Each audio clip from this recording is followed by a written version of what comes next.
So this I remember exercise is so important because it helps to increase our awareness of just how persistent and how powerful the process of transferring these prejudices and stereotypes to us in our culture, how absolutely powerful it is. And to deepen then our understanding and our knowledge of how then all of these prejudices and stereotypes inform all of the oppressive systems that exist in our societies.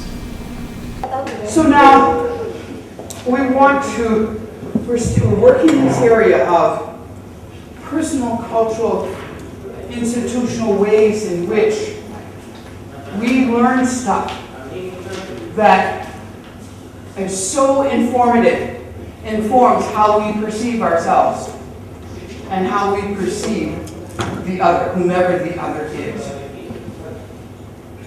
Which leads, of course, it ultimately reinforces from generation to generation the prejudices, the stereotypes, etc., that support the systems of oppression.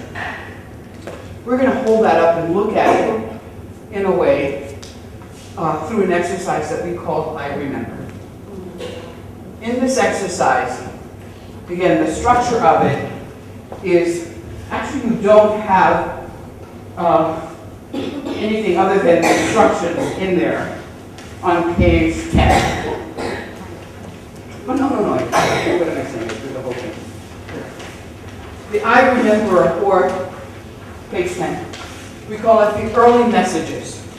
The early messages, the first thoughts that we got about ourselves and about the other. Now, as we're coming up, we get all kinds of things. Our lives are filled as little people, again, no matter what the circumstances of our families, etc., it is understood that our life is filled with many, many, many, many things. But also this. But sometimes when I used to initially do these exercises, I'm going way back now, 15, 20 years ago, sometimes people would say, well, that wasn't all that was going on in my life. Well, no, it wasn't. We're not saying this is all that was going on in your life. But rest assured, this was going on in your life. You were getting early messages. So we want to look at it and get, as I often say to people, get smarter. Again, for you people, you are smart about this. But we're going to get even smarter because we're going to bring it into our bodies. You know what I mean? And through our minds and talk to each other about how these messages, very much, came into us, and then we'll talk a little bit more about how they impacted us. So we're going to look at only 3 areas of human experience and identity, and that is gender, class, and race, ethnicity, or religion. You're going to choose which one of those you want to go for the 3rd round. And again, this is similar to the Pride in that we're going to be in groups of 3, and we're going to do 3 rounds that are, but the content, of course, very different. You'll be in a group of 3. You're going to be asked to think about a time when you became clear that people are treated differently just because of who they are. And in this instant, just because of their gender, just because of their class, just because of their race, ethnicity, or their religion. Now, we could do this with just because, and go anywhere, just because of their language, just because of their sexual orientation, just because of their living with or without a disability. We do the 3, and it is sufficient to get the message. We're going to think about that in terms of moments here, moments there. And we call the exercise I Remember because that's how you're going to start each. Oh, I remember. Let's say if we're talking about gender. In essence, we're talking about sexism in terms of how we got clear. So I could say, and each one of us coming from our particular, context, and some of them are very, common, and everybody has it. The boy's going to stay out later. My brother didn't have to do this, or of course, who irons and who did the dishes and who whatever. But sometimes, if I were in one of the circles, I would remember something like, again, remember this is me now, me Achebe, but at that time I'm little Betty Jean.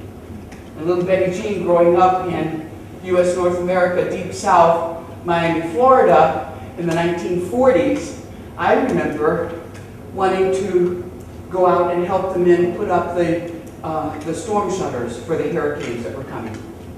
And I'm like 5 or 6, and I'm just raring to go. You know, Uncle Henry's helping me with that, and I'm going because I'm telling Mother I'm going to help them. And she said, "You get back here, little girl.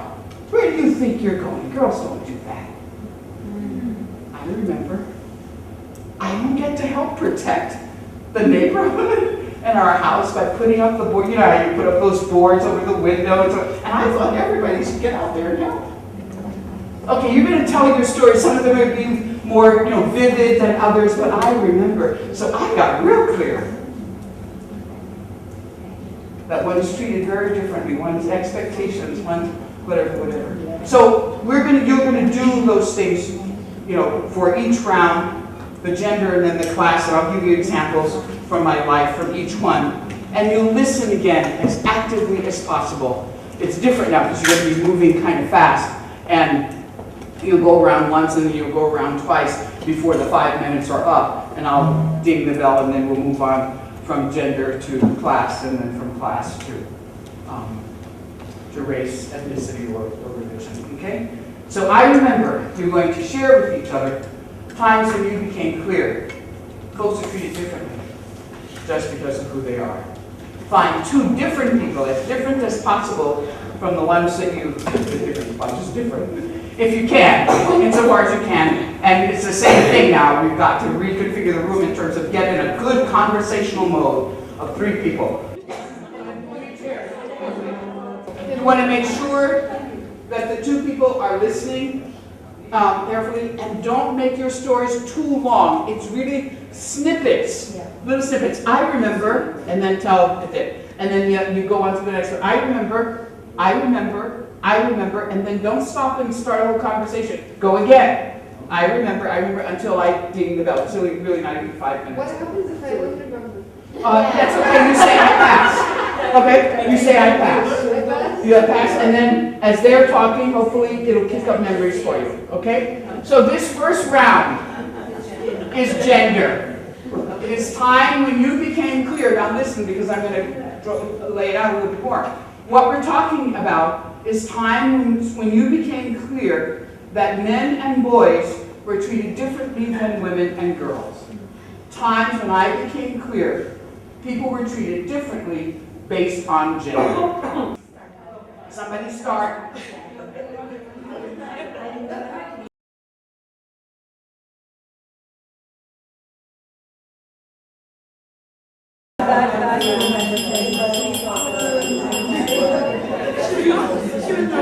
Okay, I need us to stop on gender. We're going to spend the whole 5 minutes on just one of the identities. So that was all on gender. And it means that you do, I remember, and if you're done, you start again. Because what we're trying to do is really to lift up how many of these memories we still hold and have, and how many instances, and we only begin to touch the tip of the iceberg because these memories are so deep in us.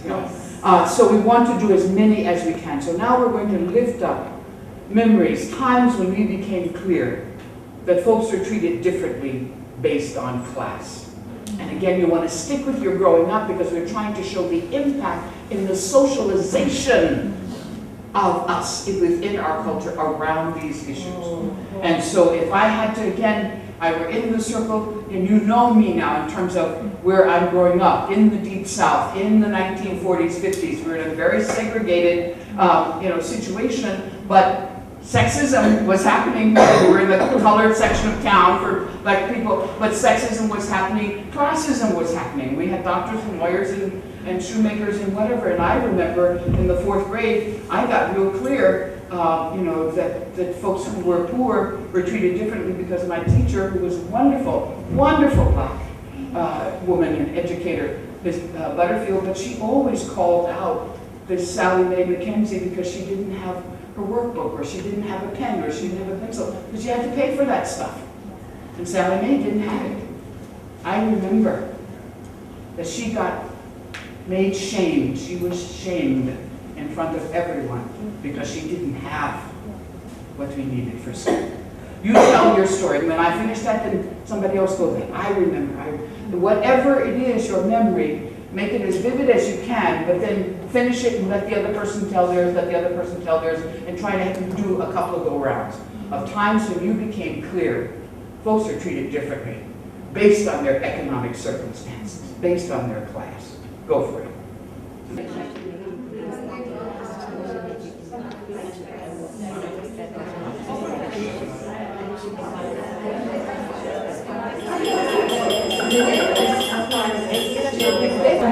Okay.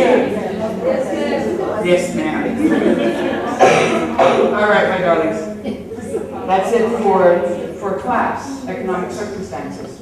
Let's move on now and remember times when we got very clear. I know it's hard to stop. We got very clear that folks are treated differently based on race, color, or ethnicity, whichever brings most important for you, real for you in your coming up. That you got clear about that race, color, or the ethnicity, the particular cultural ethnic grouping that the person belonged to.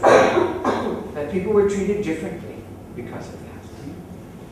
Or for you, again, it might be, no, I want to focus on religion. So you might be focusing on different things in your groups because I want it to be really meaningful for you, because from your different cultures, it has different import. The religion could be much more palpable, really very forceful concept in your mind compared to the race, color, or ethnicity. So whichever is the most powerful for you in terms of memories, share with your colleagues, and whoever didn't start first in the group, you will start first. But at times when you became clear, folks are treated differently because of either race, color, cultural ethnicity, or because of religion. I'll do only one of them, okay? Good. But go for it. Each one we might do different ones. Go for it. That's it. Okay, so now we're looking at race, color, caste, if that's applicable to your culture, ethnicity, if that's again more real for where you're located in your culture. So we're looking at these identities, and I'll give an example as I have with each of the rounds that we've done. And so this one, again, you are familiar now a little bit with my history, my background, anyhow. So we want to go back to Betty Jean, I was then, growing up in the Deep South in U.S. North America. And I'm like about 3 or 4 where I'm going to talk about this memory. And I remember that every now and then, periodically, we would get in a car or get on a bus and ride a little bit and go across some railroad tracks that I remember, and then we would be downtown, and that was a great adventure to go on an outing downtown. And so we're going in and out of stores, so forth, and I remember at one point, it's Florida, it's hot, I'm thirsty, I'm 3 or 4 years old, I just look around and I see a water fountain and I scamper up some stairs, and I'm starting to drink from the water fountain, and I remember the feel of my mother's fingernail sort of gliding down my neck and my back as she snatched me away from the whites only drinking fountain. There were no words. So it wasn't that I remember a message that she, scolded and told me something. What I remember most is the fear. I could feel the way that my mother's fingernail didn't hurt. It just was shocking. The way my mother's fingernails slid down my back, the way she pulled me. She never handled me like that, so roughly. So I got a sense of fear, danger. It was very clear. So that I would never ever go to, and she points, to the sign, not this one, but this one, the colored only fountain.